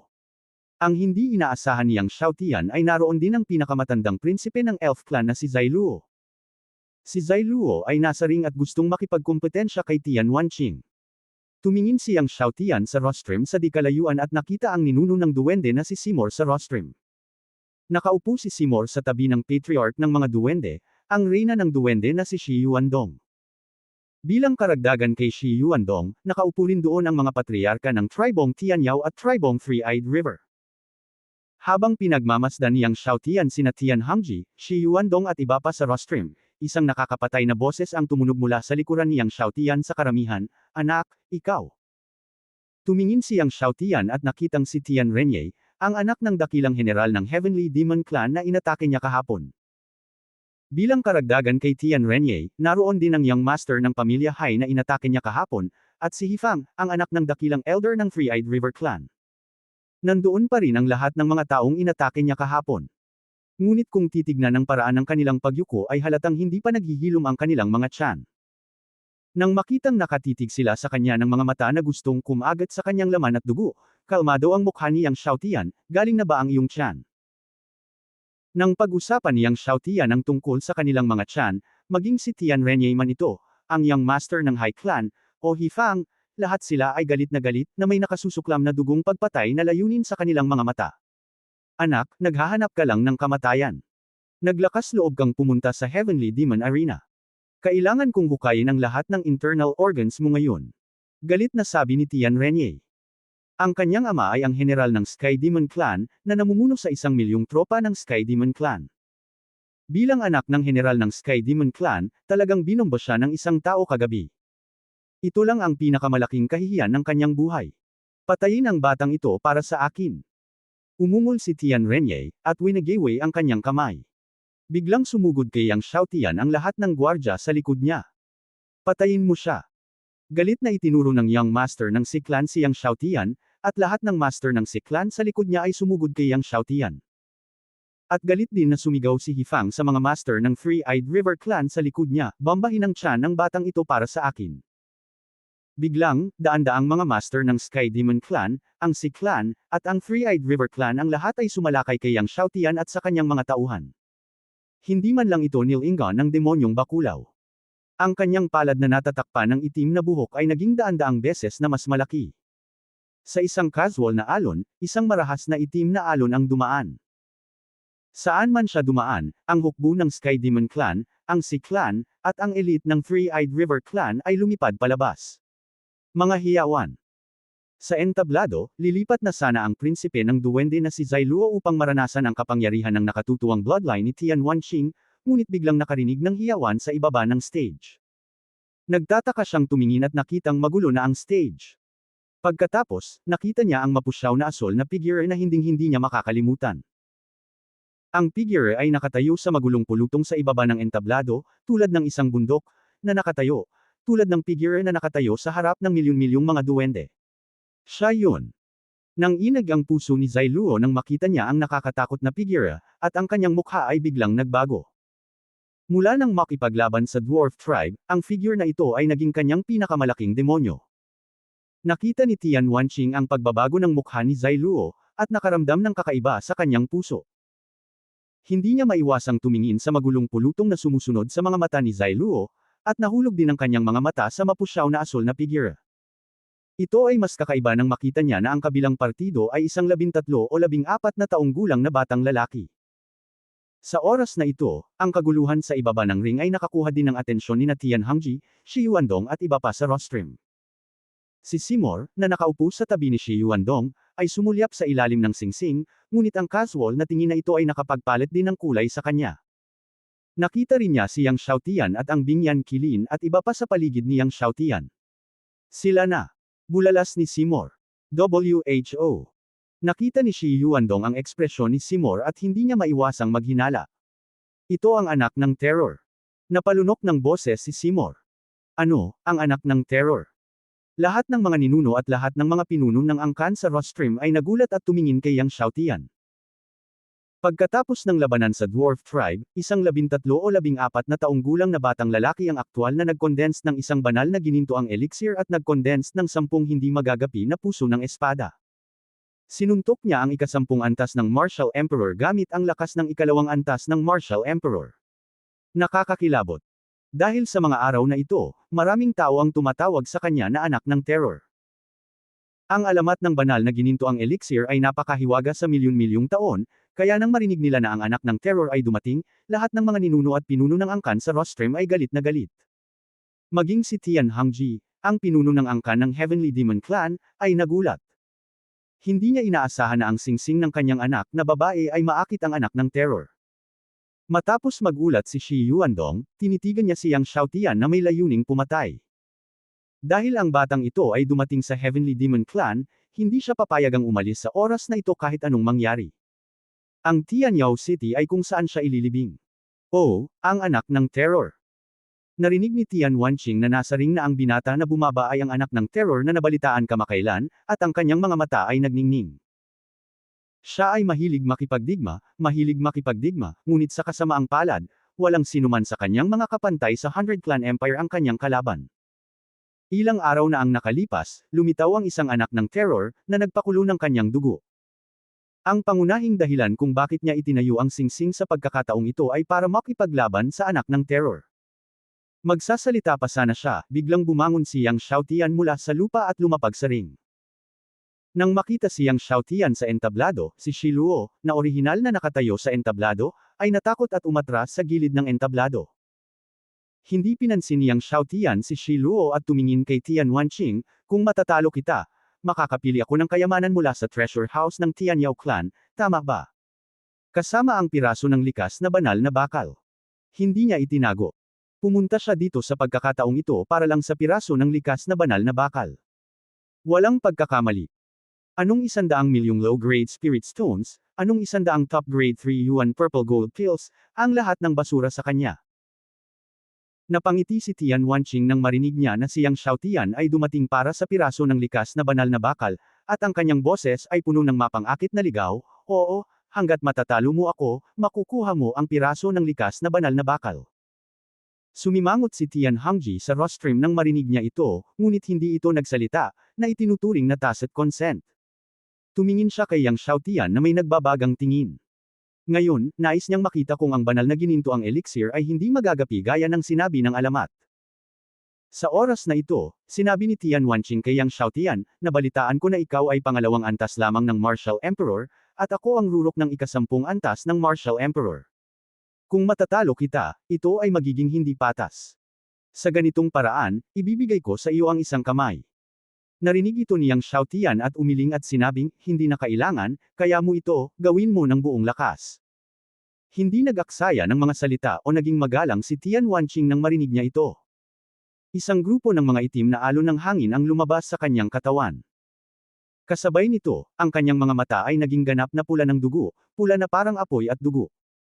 Ito ang nakakalokang bloodline, na siya ring pinakamalakas na bloodline noong unang panahon. Matapos ay activate ang nakakabaliw na bloodline, isang marahas na layunin ng pagpatay ang lumabas mula kay Tian Wanqing. Lumipat siya. Siya ay naging isang natitirang imahe at sinuntok sa harap ni Yang Xiaotian. Hindi pa nagre-react ang lahat, at kahit si Shi Luo ay hindi malinaw na nakita kung paano kumilos si Tian Wanqing. Nang malapit ng tamaan ni Tian Wanqing si Yang Xiaotian, ang katawan ni Yang Xiaotian ay natatakpan ng kaliskis ng dragon, at ang mga pakpak ng dragon na mas malaki kaysa sa buong singsing ay nakaunat mula sa kanyang likod. Ang lakas ng dragon na nalampasan ang siyam na langit ay lumusot sa buong mundo. Sabay suntok ni Yang Xiaotian. Bang! Nagsalpukan ang dalawang kamao. Sabay na nagulat sina Tian Wanqing at Yang Xiaotian, at umatras ng ilang hakbang ng sabay. Nagulat si Tian Hongji at ang mga master ng Tian Yao clan. Na-activate ni Tian Wanqing ang kapangyarihan ng baliw na bloodline, at napakalakas ng suntok na alam nilang lahat na pantay-pantay ang suntok ni Yang Xiaotian kanina. Alam mo, si Tian Wanqing ay nasa tuktok ng ikasampung antas ng Martial Emperor. Nagulat din si Tian Wanqing nang makita niyang hinarang ni Yang Xiaotian ang kanyang suntok, dahil kaka-activate pa lang ni Yang Xiaotian ang kanyang tunay na enerhiya at hindi pa niya ginagamit ang Divine Golden Elixir. Sining ng Dragon Clan. Nagtataka siyang tumingin kay Yang Xiaotian, na ang katawan ay natatakpan ng kaliskis ng dragon. Ngayon si Yang Xiaotian ay isang tunay na dragon na hugis tao. Anong klaseng Dragon Clan art ito, at napakalakas nito? Nataman lang siya ng suntok, at namamanhid pa ang braso niya. Dobleng kabaliwan. Sumigaw si Tian Wanqing sa isang maislan na boses, at ang itim na hangin ay umaalingaw-ngaw sa buong katawan niya at nasunog. At lumakas ang pulang dugong liwanag sa kanyang mga mata. Pumikit siya at sumuntok. Nakita ng lahat na nadouble ang bilis at lakas ni Tian Wanqing kumpara sa dati. Ito ang kakilakilabot ng Mad Blood, na maaaring magsunog ng kapangyarihan ng dugo at magpapataas ng lakas ng pakikipaglaban ng umaatake. Ngayon ang lakas ng pakikipaglaban ni Tian Wanqing ay nadouble. Napakaganda ng dobleng lakas ng labanan. Nang makita ang nakakabaliw na bloodline na kapangyarihan ni Tian Wanqing at ang kanyang lakas sa pakikipaglaban ay nadouble, lahat ay tumitig kay Yang Xiaotian. Sa pagkakataong ito, dapat gamitin ng anak ng terror ang kapangyarihan ng Divine Golden Elixir, tama ba? Kung wala ang kapangyarihan ng Divine Golden Elixir, tiyak na hindi niya malalabanan ang dobleng kabaliwan. Sa karamihan ng tao, ang lahat ay hindi kumukurap, dahil sa takot na mawala ang anumang kamanghamanghang sandali. Kinabahan din si Lian Tianhongji. Napabuntong hininga ang lahat. Sa sandaling ito, sumuntok pa rin si Yang Xiaotian. Sa ilalim ng tingin ng lahat, biglang sumabog ang siyam na kulay na enerhiya ng espada sa katawan ni Yang Xiaotian.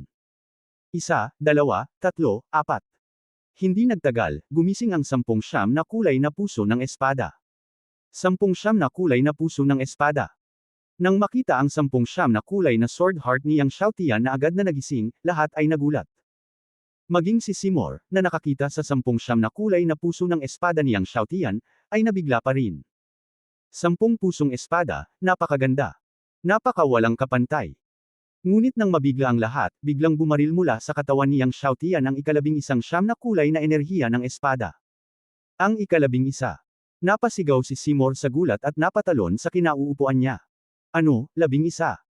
Tumalon din sina Tian Hongji, Shi Yuandong at iba pa mula sa kanilang mga upuan, puno ng takot ang kanilang mga mukha. Tian Renye, He Fang, ang young master ng Si Clan, lahat ng nasa eksena ay nagulat. 11. Ito ay naging 11 puso ng espada na hindi magagapi. Sa mundong ito, hindi ba't higit sa 10 puso ng espada? Sa isip ng maraming tao, iniisip nila na mayroong hindi hihigit sa 10 puso ng espada sa mundong ito. Hindi pa nila narinig na mayroong 11 puso ng espada sa mundong ito. 11 invincible sword hearts ang isinilang. This is simple. Maraming mga ninuno ang nasa sabik na sila ay hindi magkakaugnay. Ito ang unang pagkakataon para sa lahat ng nasa eksena na makakita ng 11 puso ng espada. Kasama sina Tian Hongji at Shi Yuandong. Dahil, walang 11 puso ng espada sa loob ng 1,000,000 taon. Anak ng terror. Ito ang anak ng terror. Natakot din si Tian Wanqing.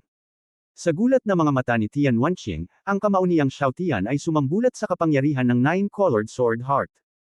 Ang 9-colored sword chi ay tila walang katapusan at walang katapusan. Sa lakas ng pagdurog, sinira nito ang dobleng nakakabaliw na kapangyarihan ng kamao ni Tian Wanqing. Bang! Naramdaman lang ni Tian Wanqing ang matinding sakit sa kanyang braso, at isang puwersang napakalakas na hindi niya mapigilan ang tumulak sa kanya pabalik, 1 hakbang, 2 hakbang, 3 hakbang. Kahit na galit niyang ipilit ang kapangyarihan ng baliw na bloodline, hindi niya mapigilan, at sa wakas ay umatras sa gilid ng ring. Kahit saan siya tumuntong, talagang basag ang singsing, na nag-iiwan ng mahabang hanay ng mga bakas ng paa. Nagulat ang lahat. Gaano karaming lakas ang kinailangan ni Tian Wanqing upang masira ang lupa ng ring. Ngunit kahit na ganoon, ang kapangyarihan ng anak ng terror ay tumama pa rin kay Tian Wanqing sa gilid ng ring. Tumingin si Tian Wanqing kay Yang Xiaotian, na ang 11 puso ng espada ay sumambulat, na may pagkabigla sa kanyang mga mata. Anong uri ng halimaw ito, na talagang nagal-inang ng 11 pusong espada na hindi magagapi? Hindi niya kayang linangin ang kahit isa kung gusto niya. Bagamat napakalakas ng kanyang talento sa martial arts, hindi sapat ang kanyang pagiging espada. Siya ay nahuhumaling sa boxing. 11 Invincible Sword Hearts. Matapos mabigla si Tian Wanqing, ang kanyang fighting spirit ay lalong nagliliyab, at ang nakakabaliw na dugo sa kanyang katawan ay lalong nag-aapoy. Gumalaw ang kanyang robo ng walang hangin, at ang kanyang buong katawan ay nasuspine, at isang mas kamanghamanghang kapangyarihan ng dugo ang lumabas sa kanyang katawan. 4 na beses na baliw. Ang boses ni Tian Wanqing ay umalingaw sa kalangitan ng Tianyao City, at pagkatapos ay ang buong tao ay parang bumabagsak na itim na meteor, at biglang sumabog patungo kay Yang Xiaotian. 4 na beses na baliw. Ito ang pinakamalakas na nakakabaliw na kapangyarihan na masusunog ngayon ni Tian Wanqing. Ito rin ang pinakamalakas na kapangyarihan na maaari niyang ibigay ngayon. Nang sumuntok siya mula sa kaitaasan sa kalangitan, napakalakas ng kapangyarihan kaya sumabog ang hanging alon sa kalawakan. Ang buong arena ay hindi nakayanin ang kanyang kapangyarihan at nagsimulang pumutok sa bawat pulgada. Maging ang nakapaligid na lupa ay nagsimulang mag-crack. Walang pagkakamali sa isang kanta, isang post, isang nilalaman, isang libro, isang bar, isang anim, isang siyam. Ang malalakas na lalaki sa paligid ng ring ay nagulat at napaatras. Kasabay nito, nang sumuntok si Tian Wanqing, nakaramdam ang lahat ng hindi nakikitang puwersa. Ang invisible force na ito, na idinagdag sa 4 na beses na nakakabaliw na kapangyarihan, ay ginawang mas nakakatakot ang suntok ni Tian Wanqing. Ito ang tunay na kahulugan ng martial arts. Naiintindihan talaga ni Prinsesa Tianyao ang kapangyarihan ng tunay na kahulugan ng martial arts. Bulalas ng maraming ninuno. Ang kaharian ng martial arts ay nahahati sa entry, minor success, major success, perfection, at peak. Ngayon, si Yang Xiaotian ay nagal-inang ng maraming kataas-taasang kapangyarihang mahiwagang hanggang sa rurok, at pagkatapos ay nag-condense ng isang banal na gintong elixir. Ngunit sa itaas ng tuktok ay ang tunay na kahulugan ng martial arts. Kung nagsasanay ka ng boxing, kung gayon ito ang kahulugan ng boxing. Kung ikaw ay nagsasanay ng espada, ito ang layunin ng espada. Sa pangkalahatan, bihirang maunawaan ang tunay na kahulugan ng martial arts sa Martial Emperor Realm, at talagang isang halimaw ang maunawaan ang tunay na kahulugan ng martial arts sa Martial Honor Realm. Ngunit ngayon, si Tianyao Princess Tian Wanqing ay nasa tuktok pa lamang ng Emperor Realm, at naunawaan na niya ang tunay na kahulugan ng martial arts. Ito ay ganap na nakakatakot. Kapag ang isang mahiwagang kapangyarihan ay nilinang sa tunay na kahulugan ng martial arts, ang katakutan ng pag-atake ay tiyak na hindi maihahambing sa tuktok. Ang tunay na kahulugan ng martial arts. Tumingin si Yang Xiaotian kay Tian Wanqing na bumagsak mula sa langit ng may putok, ang kanyang mukha ay kalmado. Sa sandaling ang kamao ni Tian Wanqing ay malapit nang tumama kay Yang Xiaotian, ang katawan ni Yang Xiaotian ay sumabog sa ginintoang liwanag, at ang napakalakas na ginintoang liwanag ay nagpapaliwanag sa espasyo sa paligid ng singsing. Isang gintong tableta na parang maliit na gininto ang araw ang lumipad palabas. Nang lumipad ang gintong tableta, yumanig ang lupa. Isang kapangyarihan na tila nagmula sa langit at mula sa sinaunang panahon ay bumaba sa mundo. Naramdaman ng lahat ng malalakas na lalaki sa bawat sulok ng Tianyao City ang kapangyarihang ito na tila nagmula sa langit at sinaunang panahon.